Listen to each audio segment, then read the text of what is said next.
Hello everyone, welcome to Shivra classes.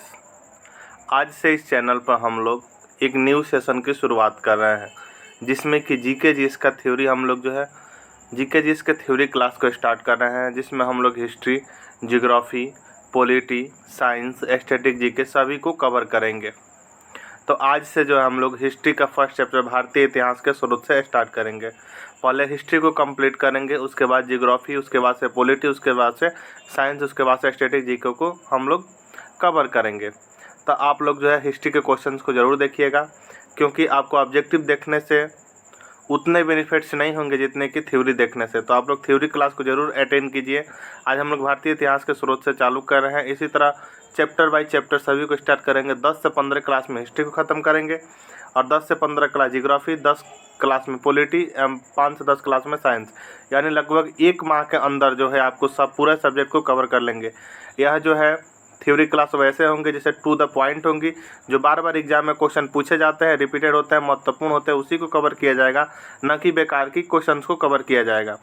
Bihar police में जो question पूछे जाते हैं वहीं आपको कराया जाएगा, न कि बेकार की जो कि इनरिलेवेंट चीज जो कि एग्जाम में पूछा भी नहीं जाता है, उसको भी कितने लोग पढ़ा रहे हैं। तो ऐसे नहीं, जो एग्जाम में पूछे जाने वाला है उसी को हम लोग कंप्लीट करेंगे। तो चलिए हम लोग शुरू करते हैं भारतीय इतिहास के स्रोत से। भारतीय इतिहास का स्रोत। भारतीय इतिहास का स्रोत। भारतीय इतिहास के स्रोतों को जो मुख्यतः 3 भागों में विभाजित किया गया है। पहला साहित्यिक साक्ष्य, दूसरा विदेशी यात्रियों का विवरण, तीसरा पुरातत्व संबंधी साक्ष्य को। साहित्यिक साक्ष्य से जो है हम लोग को जो है इसके अंतर्गत साहित्यिक ग्रंथों से प्राप्त सामग्रियों का अध्ययन किया जाता है। साहित्यिक साक्ष्य 2 प्रकार के होते हैं, धार्मिक साहित्य एवं लौकिक साहित्य। तो धार्मिक साहित्य के बारे में जान लेते हैं। धार्मिक साहित्य वो होता है कि धार्मिक साहित्य के अंतर्गत ब्राह्मण ब्रह्मेतर ग्रंथों की अध्ययन किया जाता है। ब्राह्मण ग्रंथों के अंतर्गत वेद, उपनिषद, रामायण, महाभारत, पुराण और स्मृति ग्रंथों को सम्मिलित किया गया है। ब्रह्मेतर साहित्य के अंतर्गत बौद्ध, जैन साहित्य से संबंधित रचनाओं का भी अध्ययन किया जाता है। आइए हम लोग वेद के बारे में जान लेते हैं। वेद जो है भारत का प्राचीनतम धर्म ग्रंथ है, जिसके रचयिता महर्षि कृष्णाद वैपायन वेद व्यास को माना जाता है। वेदों से हमें भारत के प्राचीन काल के सभी महत्वपूर्ण जानकारी मिलती है। वेद 4 हैं। कौन? ऋग्वेद है, यजुर्वेद है, सामवेद, अथर्ववेद। ये सभी चारों वेदों को सम्मिलित रूप से जो है संहिता कहा जाता है। अब आइए हम लोग ऋग्वेद के बारे में जान लेते हैं। ऋग्वेद जो है समस्त आर्य जाति की प्राचीनतम रचना है। विद्वानों के अनुसार ऋग्वेद रचना आर्य ने पंजाब में किया था। ऋग्वेद 4 वेदों में सबसे प्राचीन वेद, जिसमें 10 मंडल, 8 अष्टक एवं 10 से 6 मंत्र एवं 10 से 28 सूक्त है। ये जो है पॉइंट्स आप लोग याद रखिएगा। बिहार पुलिस में जो बार बार पूछे जाए कि कितने मंडल हैं, कितने अष्टक हैं एवं कितने मंत्र हैं, ये बार बार बिहार पुलिस कांस्टेबल एग्जाम में पूछे जा चुके हैं। तो पॉइंट को आप लोग जरूर नोट कर लीजिएगा। नेक्स्ट क्वेश्चन बढ़ते हैं। नेक्स्ट है कि ऋग्वेद का दूसरा और 7वां मंडल सबसे प्राचीन एवं पहला एवं 10वां मंडल जो सबसे बाद का है। ऋग्वेद के 9वें मंडल में जो ऋग्वेद के जो है 9वें मंडल को सोम मंडल भी कहा जाता है। ऋग्वेद में ही गायत्री मंत्र का उल्लेख मिलता है। आपसे क्वेश्चन पूछेगा कि गायत्री मंत्र का उल्लेख जो किस वेद में मिलता है, तो ऋग्वेद में जो गायत्री मंत्र का उल्लेख मिलता है। ऋग्वेद के 10वें मंडल के पुरुष सूक्त के सबसे पहले वर्ण व्यवस्था का उल्लेख किया गया। ऋग्वेद के 10वें मंडल के पुरुष सूक्त में जो है सबसे पहले वर्ण व्यवस्था का उल्लेख किया गया है। ऋग्वेद की 5 मान्य शाखाएं साकल, आश्वलायन, मांडुक्य, संखायन तथा वास्कल है। अब यजुर्वेद के बारे में देख लेते हैं। यजुर्वेद, इस वेद में यज्ञों के नियमों और विधि विधानों का उल्लेख मिलता है। आपसे क्वेश्चन पूछेगा कि यज्ञों के नियम और विधि विधानों का उल्लेख जो है कौन से वेद में किया गया, तो यजुर्वेद में किया गया है। इस पॉइंट को आप लोग ध्यान देते चलिएगा। इस वेद में जो यज्ञों के नियमों और विधि विधानों का उल्लेख मिलता है। यजुर्वेद एकमात्र ऐसा वेद है जो पद एवं गद दोनों में है।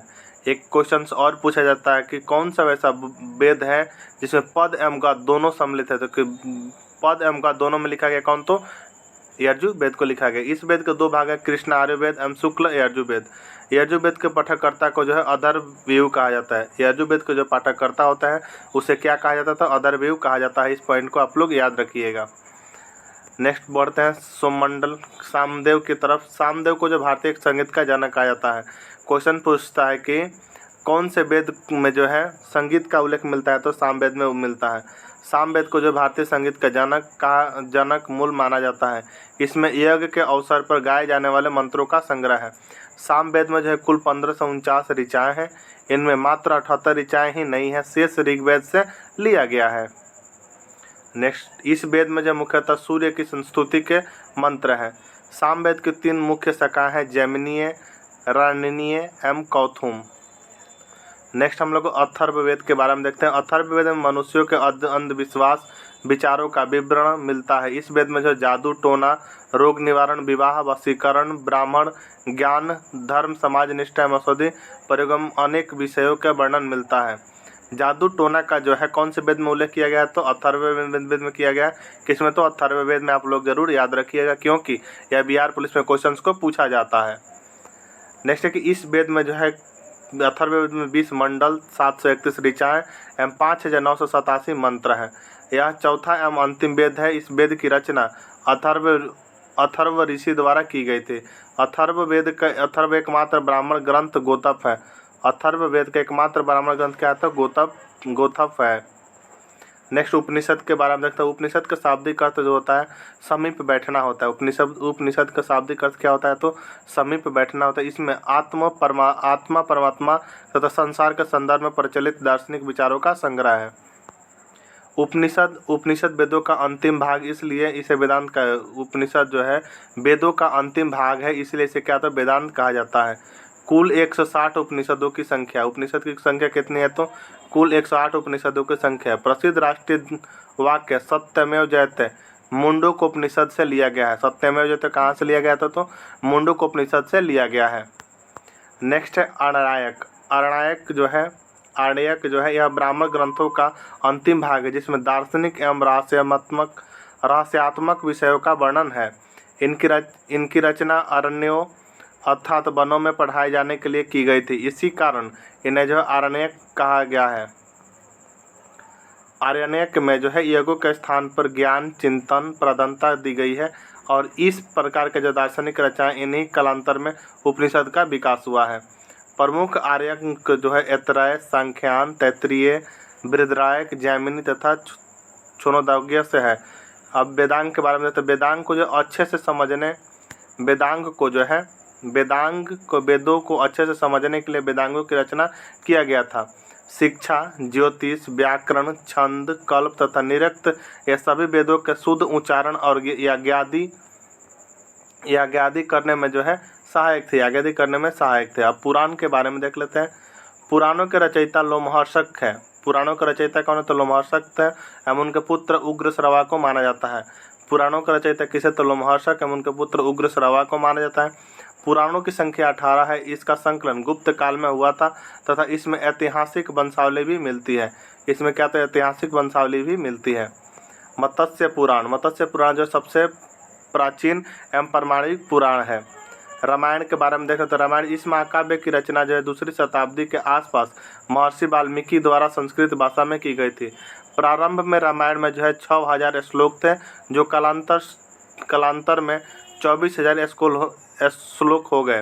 रामायण का चतुर्विंशति सशस्त्र संहिता भी कहा जाता है। रामायण को जो है चतुर्विंशति सशस्त्र संहिता भी कहा जाता है।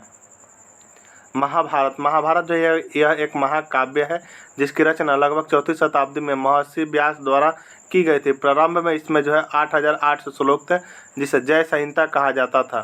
तत्पश्चात इसमें श्लोकों की संख्या 24,000 हो गई और इसे भारत कहा जाने लगा। और इसे क्या था? इसे भारत कहा जाने लगा। कालांतर में जो इसमें श्लोकों की संख्या कितनी थी? तो 1 लाख हो जाने पर महाभारत या सता साहित्य संहिता को कहा जाने लगा। नेक्स्ट पॉइंट है कि इस साहित्य की रचना जो है इस साहित्य की रचना ईस्वी पूर्व 6ठी शताब्दी के आसपास की गई थी। सूत्रों ग्रंथों को कल्प भी कहा जाता है। कल्प सूत्र ऐसे सूत्र जिनमें नियमों एवं विधि के प्रतिपादन किया है तो उसे कल्प सूत्र कहलाता है।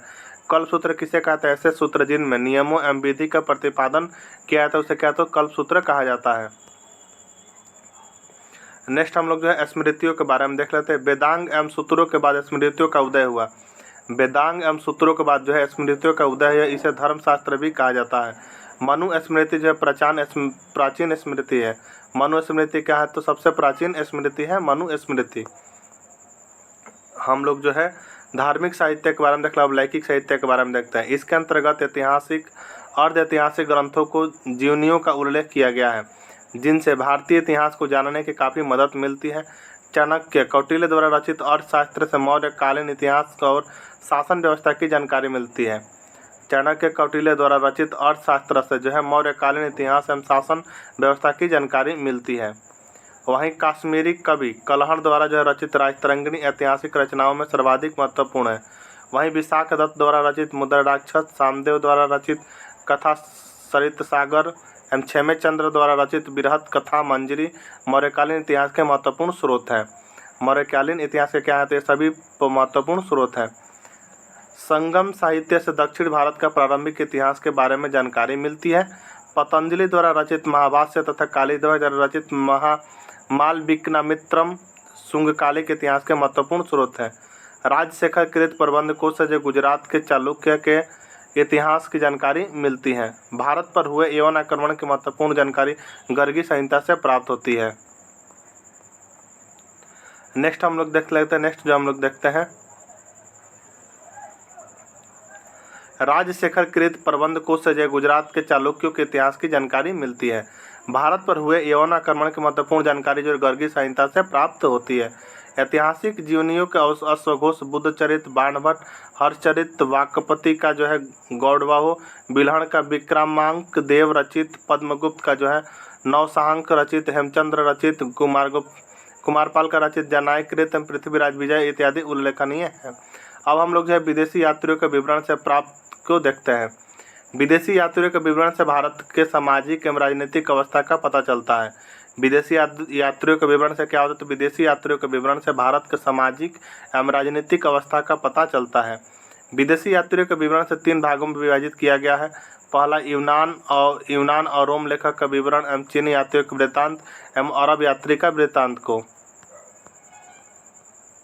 यूनान एवं रोम लेखक के विवरण। इसे इतिहास का हेरोडोटस जो इसे इतिहास का जनक कहा जाता है। इसने अपने पुस्तक हिस्टोरिका में 5वीं शताब्दी ईसा पूर्व के भारत फारस के संबंध का उल्लेख किया है, परंतु इसका विवरण अनुश्रुति एवं अफवाहों पर आधारित है। अब नेक्स्ट देखते हैं टेसियस के बारे में। यह ईरान का जो है राजवैद्य था। इसने भारत के संबंध में समस्त जानकारी ईरानी अधिकारियों द्वारा प्राप्त किया था। भारत के संबंध में इसका विवरण आश्चर्यजनक कहानियों से परिपूर्ण होने के कारण अविश्वसनीय है। सिकंदर के साथ भारत आने वाले लेखक निर्याकस, आनेसिक्टस तथा अरिस्टोबुल्स के विवरण का अधिक प्रमाणिक एवं विश्वसनीय है। मेगास्थनीज जो है यह सेल्यूकस निकटर का राजदूत था, जो चंद्रगुप्त मौर्य के राज दरबार में आया था। इसने अपने पुस्तक इंडिका नामक अपने पुस्तक में मौर्य युगीन समाज एवं सांस्कृतिक विषय का उल्लेख किया है। किसने? तो मेगास्थनीज ने। अब डाइमेकस के बारे में देख लेते हैं। डाइमेकस जो है सीरियन नरेश एंटियोकस प्रथम का राजदूत था, जो बिंदुसार के राज दरबार में आया था। अब हम लोग देख लेते हैं डायनोसियस के बारे में। यह मिस्र नरेश टॉलमी द्वितीय फिलडेल्फ्स का राजदूत था, जो अशोक के दरबार में आया था। अब हम प्लिनी के बारे में देख लेते हैं। इसने जो लगभग प्रथम शताब्दी ईस्वी में नेचुरल हिस्टोरिका नामक पुस्तक लिखी थी। नेचुरल हिस्टोरिका नामक पुस्तक किसने लिखी थी? तो प्लिनी ने लिखी थी। इसमें भारतीय पशुओं, पेड़ पौधों, खनिज पदार्थों आदि के बारे में उल्लेख मिलता है। नेक्स्ट टॉलमी के बारे में। टॉलमी ने दूसरी शताब्दी ईस्वी के लगभग 150 ईस्वी में भूगोल नामक पुस्तक की रचना की। टॉलमी किसने जो है भूगोल नामक पुस्तक की रचना की? तो टॉलमी ने की।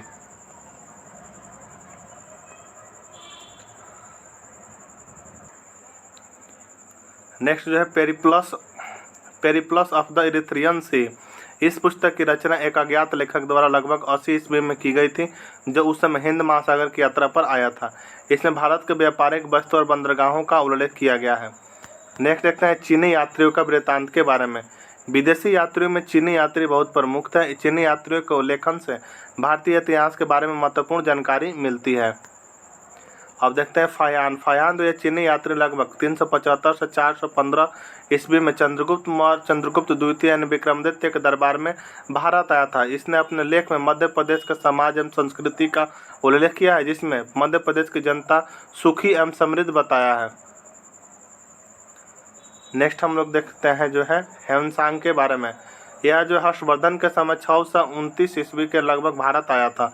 यह लगभग 16 वर्षों तक रहते हुए नालंदा विश्वविद्यालय में अध्ययन किया। इसने हर्षवर्धन को शिलादित्य की उपाधि दिया और इसकी पुस्तक सी यू की है। ह्वेनसांग की पुस्तक कौन सी है? तो सी यू की है। नेक्स्ट है सुंग यून। सुंग यून यह चीनी लेखक था जो 518 ईस्वी में भारत आया था। इसने अपने 3 वर्षों की यात्रा में बौद्ध धर्म की प्राप्तियों की एकत्रित की थी। नेक्स्ट हम लोग देखते हैं इति संघ के बारे में। इति संघ यह 7वीं शताब्दी के अंत में भारत आया था। इसने अपने लेख में नालंदा विश्वविद्यालय, विक्रमशिला विश्वविद्यालय अपने समय के भारतीय स्थिति का उल्लेख किया था। नेक्स्ट कौन आया था? तो अरब यात्रियों का वृत्तांत। अरब यात्रियों का वृत्तांत जो है अरब के मुसलमान लेखक हसन निजाम अल मसूदी, सुलेमान अल बरूनी, अल बिला दूरी, निजामुद्दीन तथा फरिश्ता के रचनाओं से भारतीय इतिहास का महत्वपूर्ण जानकारी प्राप्त होती है। आइए अल बरूनी के बारे में देख लेते हैं। अल बरूनी जो है इसका जन्म 973 ईस्वी में ख्वारिज्म खिवा में हुआ था। अल बरूनी का पूरा नाम जो है अबू रेहान मोहम्मद इब्न अहमद अल बरूनी था। अल बरूनी महमूद गजनवी के साथ भारत आया था। इसको अरबी, फारसी, संस्कृत का अच्छा ज्ञान था। इसने तहकीके हिंद भारत की खोज पुस्तक की रचना किया था, जिसमें भारतीयों के तत्कालीन दशाओं का वर्णन किया था। किसने? तो अल बरूनी ने। नेक्स्ट जो हम लोग सुलेमान के बारे में देखते हैं। सुलेमान जो है इसके रचनाओं से प्रतिहार एवं पाल राजाओं के विषय में जानकारी मिलती है। किसके? तो सुलेमान से। अब जो है अल मसूदी, इसने जो है एक पुस्तक लिखा मरूरज जहब, जिसमें तत्कालीन भारतीय समाज का सजीव चित्रण मिलता है। नेक्स्ट है पुरातत्व संबंधित साक्ष्य से क्या क्या प्राप्त होता है। पुरातत्व संबंधित साक्ष्य के अंतर्गत 3 प्रकार के साक्ष्य आता है: अभिलेख, मुद्रा और स्मारक। अभिलेख का अध्ययन जो पुरालेख शास्त्र कहते हैं।